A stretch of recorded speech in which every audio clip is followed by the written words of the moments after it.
quando viu Jesus passar, ele mais que depressa, ele correu ao encontro de Jesus.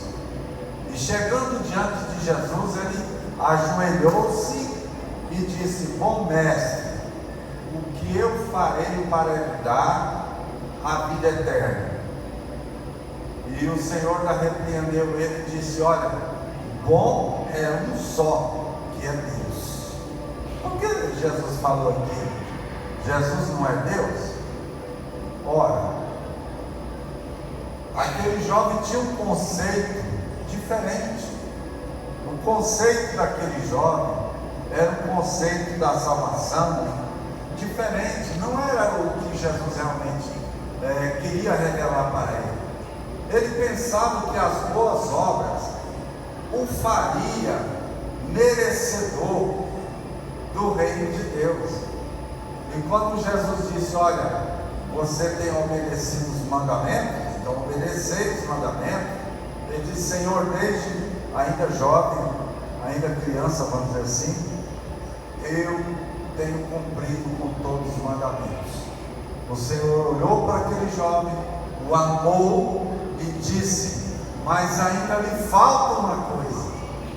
O que? Senhor, mas o que? Não é os 10 mandamentos? Eu não cumpri todos eles? O que realmente ainda falta? E o Senhor disse: olha, vende o que tens e reparta com os pobres, e vem e segue-me. Poxa vida, aquela palavra ali foi como se fosse um soco na cara daquele jovem. Ele ficou triste na hora. Ele disse: eu vender tudo que eu tenho e repartir com os pobres? Jamais eu farei isso. E aí aquele jovem se levantou e saiu e foi embora. E aí os discípulos ficaram admirados daquela resposta que aquele jovem deu. E aí o Senhor disse: como é difícil um rico entrar no reino de Deus. Como é difícil. Mas eu faço uma pergunta aqui para os irmãos: é pecado ser rico? É pecado ter riqueza? Não é? Ou será que o cristianismo é só de pessoas miseráveis? Só pessoas pobres? Não. O que Cristo estava se referindo ali, irmão, era o amor na riqueza. O amor, é como a Bíblia fala que o amor ao dinheiro é a raiz de todos os males. O amor ao dinheiro. Então, aquele jovem, eu entendo assim, que ele era um religioso. Muita gente é religiosa, não é? Sabe o que a religião faz com a gente? Deixa a gente muito certinho. É certinho demais, sabe? É dogmático, muito dogmático. Mas na verdade, aquele jovem era religioso, mas ele não tinha encontrado, ele não tinha um encontro com o Cristo Jesus. Porque quando a gente tem um encontro com Deus, a gente abandona a religião, sabia? E quando eu estou falando de religião, não estou falando de uma instituição religiosa como a nossa, que nós participamos, que nós somos inseridos. Não estou falando, não estou me referindo a essa religião como se fosse uma instituição.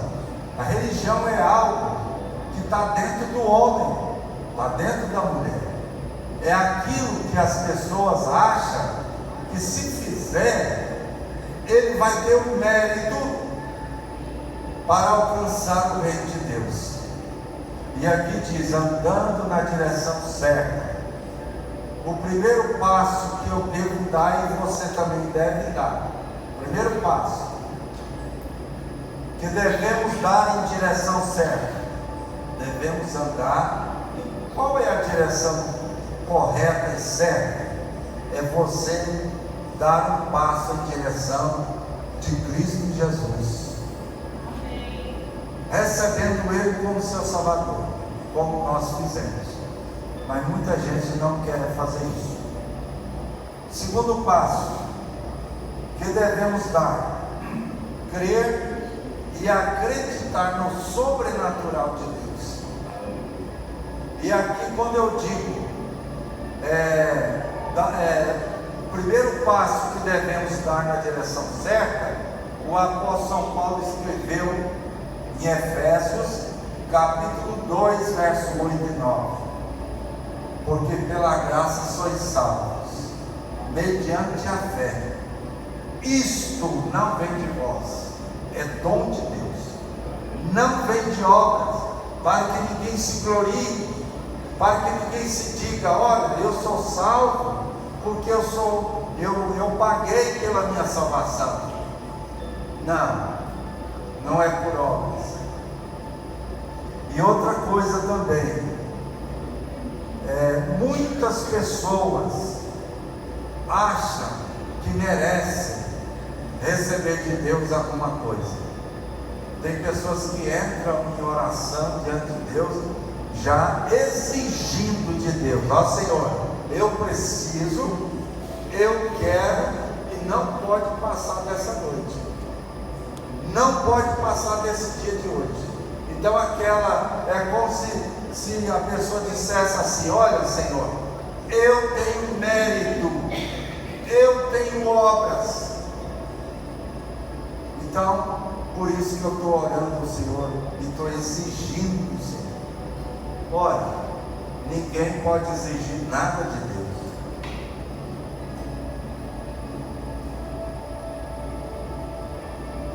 Porque é pela graça de Deus que nós somos salvos e somos alcançados pelas bênçãos de Deus. Agora eu pergunto para você o seguinte: hoje é o culto das causas impossíveis. O que tem sido impossível para você? O que tem sido impossível? Eu tenho causas na minha vida que eu tenho apresentado para Deus, e essas causas, elas são impossíveis para mim. São impossíveis. Por exemplo, quem tem um filho desviado, essa causa aí é só para Deus. Quem tem um filho nas drogas, essa causa aí é só para Deus. Quem tem alguém afastado dos caminhos do Senhor, quem tem alguém envolvido no mundo do crime, na incredulidade, essa causa aí só Deus pode resolver.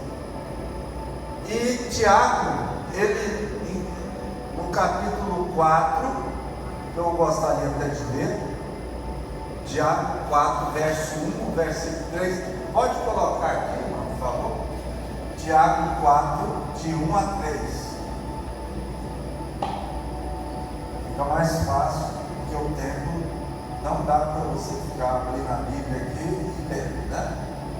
Quando a irmã colocar aqui, eu gostaria que vocês lessem o que Tiago está falando aqui, tá? Então, meus irmãos, o que o apóstolo Tiago falou? Olha, é o seguinte, é o 4 de 1 a 3.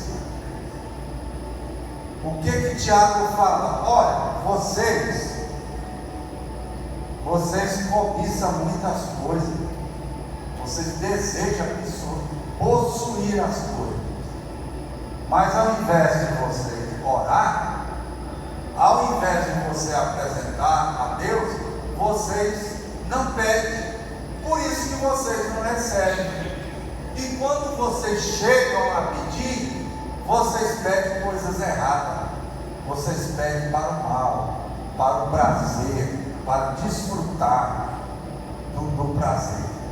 Então, meus irmãos, a oração é necessária. Tudo que você precisa, você tem que apresentar em oração para Deus. Mas você tem que saber de uma coisa, que Deus vai te responder com duas condições. Primeiro, no tempo de Deus. Segundo, aquilo que estiver na vontade dele. Se não estiver na vontade dele, ele não vai te responder. Você pode orar até final da sua vida, que Ele não vai te responder. Agora, se você não orar e depois dizer assim: olha, meu Deus, eu estou passando por tanta dificuldade e o Senhor não faz nada por mim, não se levanta ao meu favor, como disse o salmista lá no Salmo 91, verso 1 a seguir: aquele que habita no esconderijo do Altíssimo, a sombra do Onipotente lhe protegerá. Então, meus irmãos, nós precisamos da proteção de Deus, e essa proteção nós precisamos buscar ela, nós precisamos de apresentar. Você tem uma causa impossível, apresenta então para Deus, mas saiba de uma coisa: Deus só vai responder no tempo dele, e se for da vontade dele também, né? Por exemplo, a pessoa pede um carro para Deus, ele não sabe nem dirigir direito, não tem experiência nenhuma. Ele pede um carro e Deus diz: não, meu filho, não vou te dar o carro agora não, você não tem prática, você é nervoso demais, você é ansioso demais. Quando você entra dentro do carro, você vai matar alguém aí na rua. Então, primeiro Deus prepara a pessoa, para depois Ele te dar a bênção. Porque se você não estiver preparado, a hora que a bênção chegar, você não sabe o que faz. Você não sabe o que faz, não é verdade? É como um casal que se casa, um jovem que se casa, uma moça, um rapaz, casa muito jovem, não tem noção de nada da vida. Aí começa aquela vida que era para dar certo e acaba não dando certo.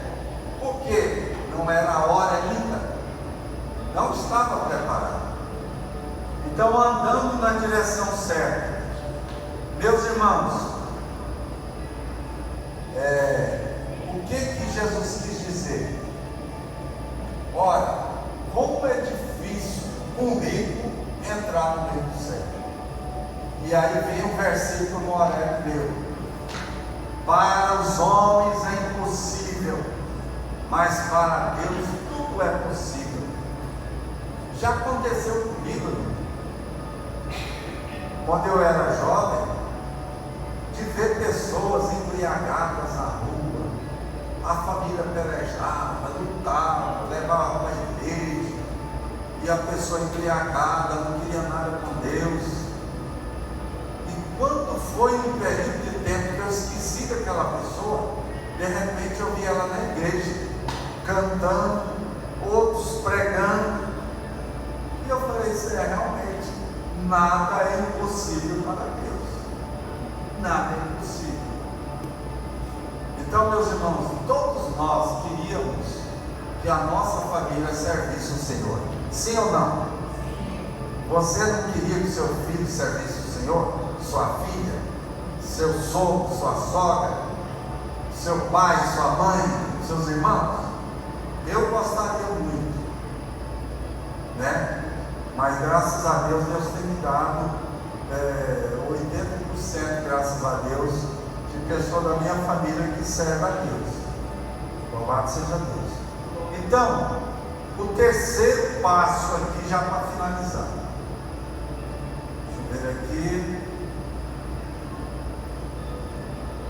Irmãos, uma coisa que eu, para finalizar aqui, eu gostaria de falar.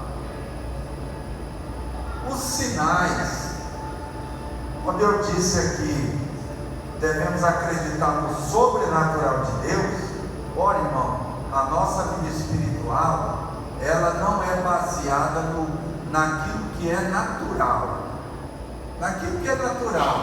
Por exemplo, você está doente, o médico fala: não, tem tratamento, vamos tratar de você. Mas, de repente, alguém contrai uma doença, o médico disse: essa doença não tem cura. E o médico desengana a pessoa: não tem cura. E aí? Se você tiver uma visão, só uma visão natural, você vai deixar o seu parente morrer. Você vai falar: não tem jeito de fazer o quê? Se esperar a morte. Mas não é bem assim, esperar a morte. Então, quando a pessoa vive no natural, ele não enxerga o possível de Deus. Vocês lembram daquela passagem que quando Jesus estava pregando, alguém preparou uma cama, tipo uma maca, e desceu sobre o telhado? E quando desceu aquele homem na presença do Senhor Jesus, o que o Senhor Jesus disse para aquele homem? Filho, os muitos dos seus pecados estão perdoados. Aí alguém falou: opa, aí tinha fariseu, murmuradores da obra de Deus, estava ali. Esse homem está blasfemando. Ninguém pode perdoar pecado a não ser Deus. E como que ele está falando que ele está perdoando? Que ele vai perdoar pecado desse homem? Aí Jesus, conhecendo o coração, falou: olha, para que vocês saibam que o Filho do Homem tem poder para perdoar pecados, a ti te digo, levanta-te, toma a tua cama e vai embora para sua casa. E na mesma hora que o homem se levantou e foi embora são. E se aqueles companheiros não acreditassem que Jesus podia curar, podia libertar, eles iam deixar aquele homem morrer lá. Ah, deixa morrer mesmo, não tem jeito, já está dessa situação mesmo, não é verdade? Quando aquela mulher chegou na presença do Senhor Jesus, chorando, beijando aos pés do Senhor e derramando aquele perfume caríssimo, e ungiu os pés do Senhor, enxugando com seus cabelos, era uma pecadora aquela mulher.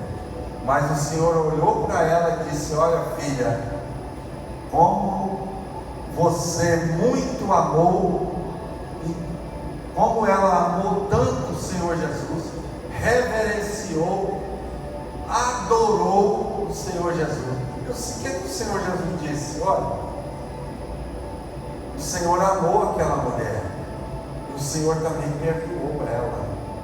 E as pessoas começaram a falar: que desperdício, podia pegar esse perfume e vender e dar para os pobres. Jesus disse: opa, vocês não vão ter eu toda a vida, mas os pobres vocês vão ter. Então faça uma campanha para ajudar alguém, para dar cestas básicas. Mas o que essa mulher fez vai ficar na memória, vai ficar na memória, porque Jesus chegou na casa daquele homem, o homem não recepcionou, não foi gentil, não colocou água para lavar os pés de Jesus, mas aquela mulher, mais do que depressa, ela fez uma boa ação, porque ela amou o Senhor Jesus. E aquele perfume, irmão, um perfume tão agradável, que encheu aquele ambiente, algo maravilhoso. E ela também foi perdoada, ela foi salva, porque ela creu e ela reverenciou o Senhor Jesus. Amém? Que Deus possa te abençoar. Permita a Deus que o impossível se realize na minha vida e na sua vida. Amém? Deus em Cristo abençoe a todos. Em nome de Jesus, agradeço a irmã Carmelita, mais a irmã Marco Aurélio, que são os dirigentes desse trabalho, o pastor Ribamar, pela confiança. Que Deus em Cristo abençoe a todos vocês. Amém? Amém.